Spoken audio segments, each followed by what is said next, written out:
Have you ever had one of those moments where something you've always held true, a cornerstone of your understanding, suddenly feels, well, wobbly? Yeah, like the rug's pulled out from under you a bit. Exactly. Like life throws a curveball that your usual framework just can't quite catch. It's a profound and sometimes unsettling experience. Hmm. And it's precisely what we're embarking on today. A deep dive into what's often termed a crisis of faith. Hmm. Our journey today is powered by insights gleaned from a compelling document simply titled Crisis of Faith. For you, our listener, our mission is clear.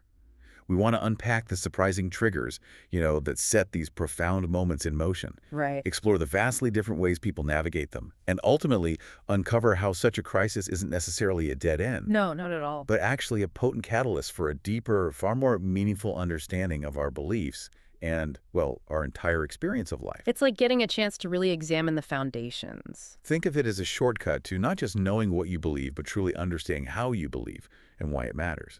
And what's truly fascinating about this topic and what comes through so clearly in our material is just how universal this kind of experience can be, really. Right. It's not just religious, is it? Exactly. We often think of crisis of faith purely in a religious sense, but it's much broader than that. It touches upon any of the fundamental frameworks we use to make sense of our lives. Like our assumptions about the world. Yeah, assumptions about how the world works, about justice, success, relationships, or even our own identity. Mm-hmm. When those underlying assumptions are fundamentally challenged, the ground beneath us can feel very shaky indeed. Okay, let's unpack this a bit more then. What exactly is a crisis of faith, according to the insights we've gathered? Well, the material suggests it's not at all unusual for someone to begin grappling with their deeply held beliefs.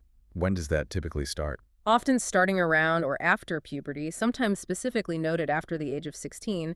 But, it's not just a youthful phase. No. No, it can extend well into adulthood or even become a lifelong process of questioning and refining for some people. So what's the core issue?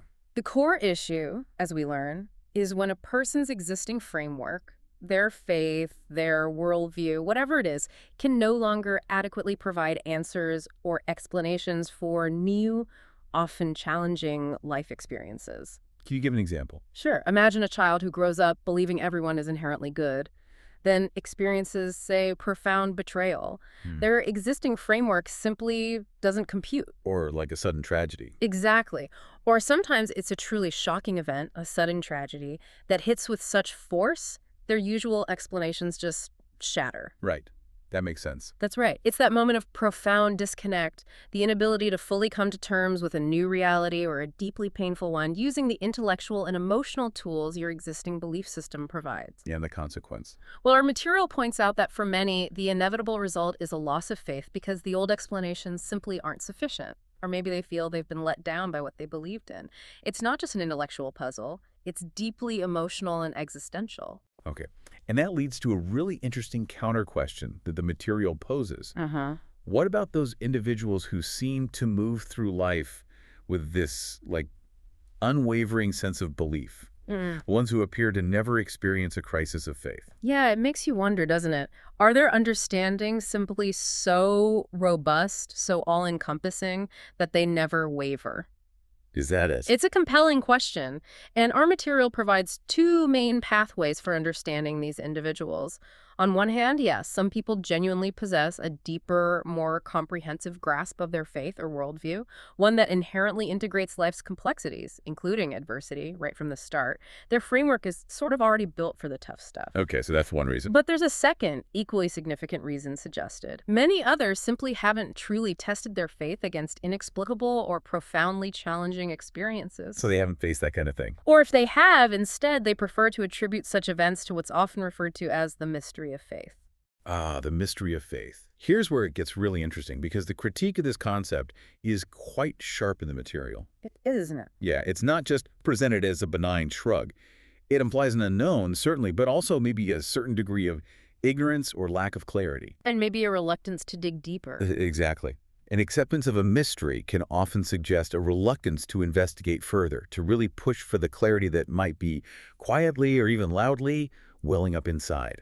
Our material offers a very common, poignant example: the resignation many people face at the death of a loved one. You see that often. You can see it in their demeanor, the quiet suffering, the unspoken question of why me, or this isn't fair. but they dare not face it. They sweep it under the rug of mystery, perhaps out of fear or just an inability to process it. Exactly. And if we contrast that, our material suggests that had those individuals within their faith framework been able to perceive that deeply painful experience as inherently beneficial, or even simply neutral in the grand scheme of things, Their reaction would be different. entirely different. It wouldn't manifest in resignation or quiet questioning, but maybe in a profound sense of acceptance, perhaps even joyful understanding, or gratitude for the lesson inherent in the loss. Wow. The framework, the underlying principles you believe in, they fundamentally shape your emotional and spiritual response to life's hardest moments. So beyond the initial grappling that often starts in adolescence,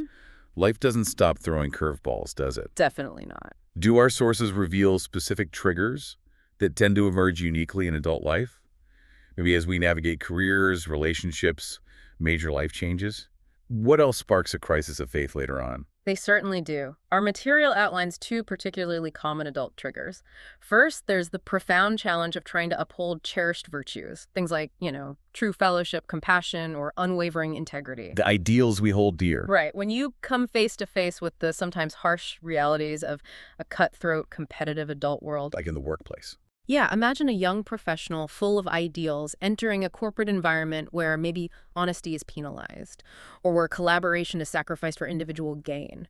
Reconciling those ideals with practical necessity becomes incredibly difficult. You can see that. And the second trigger.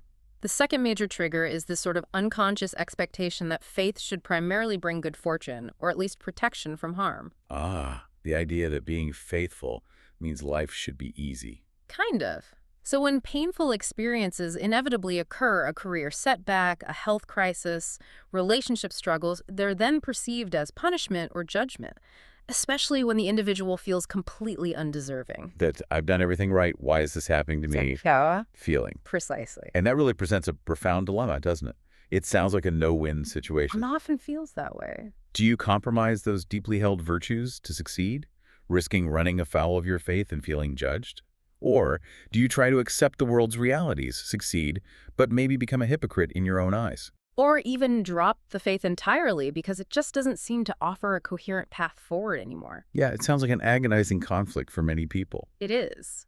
And if we connect this to the bigger picture, the material highlights some truly profound cultural differences that put this whole Western dilemma into striking perspective. Oh, interesting. How so? It points out that people in cultures where faith inherently incorporates both good and bad experiences as integral parts of life, think traditions like Hinduism or Buddhism, for instance, they seldom encounter these same types of crises. Because their worldview already includes hardship. Exactly. In these worldviews, both positive and negative experiences are explicitly viewed as equally helpful, equally vital for spiritual growth and development. A challenge isn't seen as a punishment, it's a necessary lesson. That's a very different perspective. It is. What's more, these cultures often emphasize that individual actions determine future fate, not as some rigid destiny, but as a continuous process of cause and effect. And decisions on virtue are seen as deeply personal choices contributing to one's own spiritual progression, rather than being strictly tied to rigid community doctrine or fear of external judgment. So the focus shifts inward. Right. So if you face a difficult situation, the first question might be, what is this experience teaching me? Or how might my own past actions have contributed, and how can I respond constructively now? It's a very different lens. Wow. So what does this all mean for us, particularly in a Western context? Well, it truly underscores a prevalent Western bias specifically, often seen within Christianity, but even in secular Western thought. A bias towards the positive. Yes, towards good experiences as the desired norm, the default. Misfortune or painful experiences are so often viewed as a failure, a deviation from the ideal, and they frequently carry a significant stigma. That really contrasts sharply with that acceptance of growth through adversity seen elsewhere. It does. It highlights how deeply ingrained some of our cultural assumptions are, even if we're not consciously aware of them. Okay, so if this expectation, this unspoken demand that faith should only equal good outcomes, is really at the root of the problem, Yeah. what does our material suggest as an answer? Or, a solution? How do we move forward? Well, the crisis itself is actually presented as a truly good wake-up call for anyone encountering it. A wake-up call. Yeah, it's a clear signal that the basis of their faith, their fundamental understanding of life, needs reevaluation. At a minimum, it should prompt a person to honestly ask themselves whether it's truly healthy or even realistic to always expect only good things to happen. It forces a reality check. Exactly, a reckoning with reality. And the material uses a powerful everyday analogy here, doesn't it, about nature? It does. It points out that any adult, simply by observing nature, should have learned that painful experiences can also lead to profound joy and growth. The pregnancy example. That's the one. The perfect example given is the journey of pregnancy. It's a prolonged period of inconvenience, discomfort, often significant pain, but it culminates in something profoundly joyful, the birth of a child. That's a powerful transformation that couldn't happen without the struggle. That makes a lot of sense. This recognition, this acceptance of pain as a potential precursor to joy and growth, our material suggests, gives the concept of faith a different, more expansive meaning. How so? One that resonates more with those non-Western worldviews we discussed. Here, faith is understood to mean an appreciation of the natural and fundamental principles that govern life. Principles that operate regardless of our beliefs, much like gravity or, the laws of physics. Like sowing and reaping. Exactly. For example, faith in the fundamental principle of sowing and reaping, often referred to as karma. It's not presented as divine reward or punishment, but as a natural consequence. From this perspective, one becomes much more inclined to seek out and understand the natural fundamental principle at work in any situation they encounter, good or bad. So it shifts the question. Right. It shifts from asking, why me, to what is happening here fundamentally and what can I learn from it? And there's a clear progression described in our document, which I found truly insightful. It's about how this search builds faith. Yes. Through this active search for meaning, the seeking of the principle at work, faith in the operation of that principle becomes profoundly reaffirmed through direct experience. It's not just intellectual assent anymore. It becomes real. It becomes real.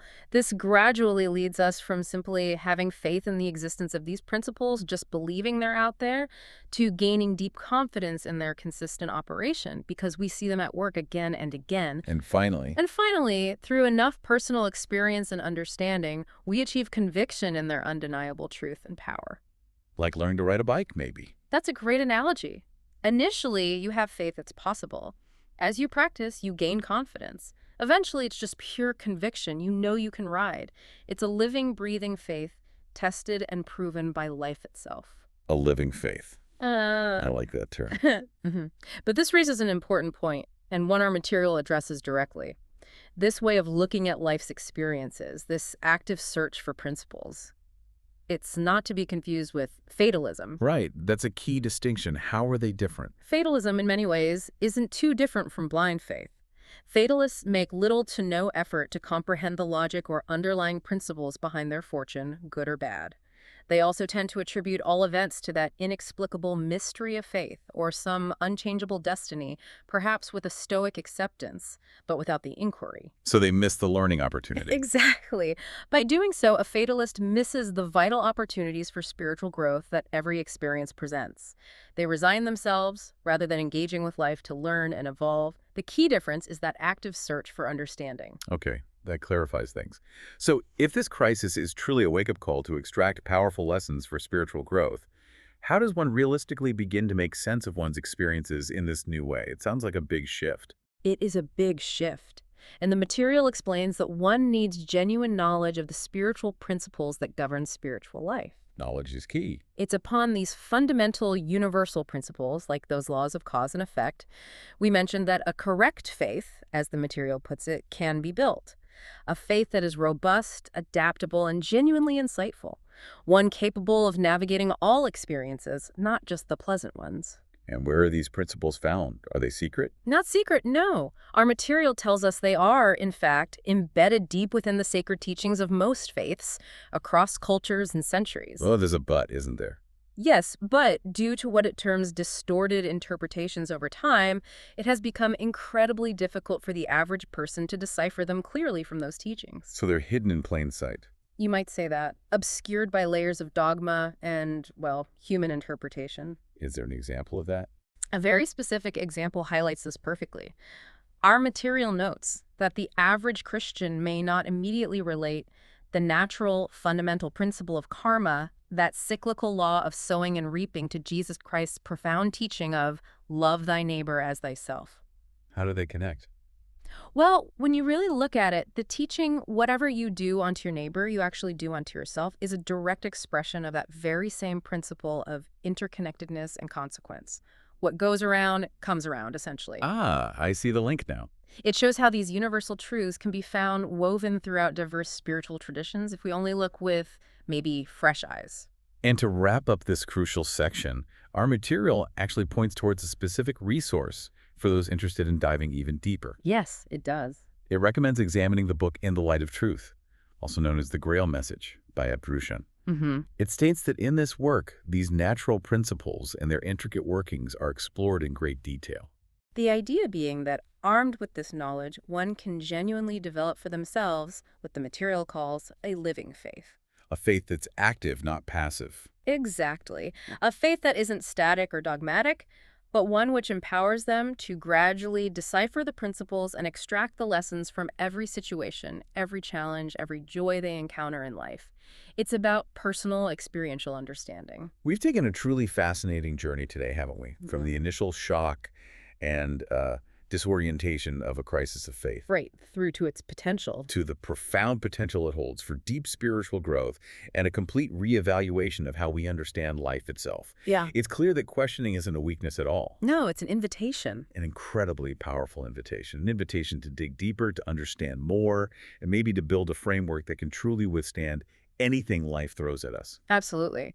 Ultimately, this deep dive shows us that a crisis of faith is far from being an end. It's really a pivotal moment, a turning point. The opportunity. A huge opportunity, yes, to move beyond those unconscious expectations, beyond passive acceptance, toward the more logical, principle-based understanding of life's experiences. It's about embracing both its profound joys and its inevitable challenges, and equally vital, equally purposeful for our ongoing spiritual development. It's truly a path to a more coherent and resilient way of being in the world. So as you go about your week, we invite you, our listener, to reflect a little. What principles might you be overlooking in your daily experiences, especially in those moments of friction or unexpected difficulty? Those are often the moments that hold the key. And how could understanding those underlying principles perhaps transform your perspective on life's inevitable ups and downs? Yeah. How could it lead you towards that more robust, living faith we've discussed today? It's worth considering. Your own framework of understanding might just be ready for a deeper, more comprehensive look.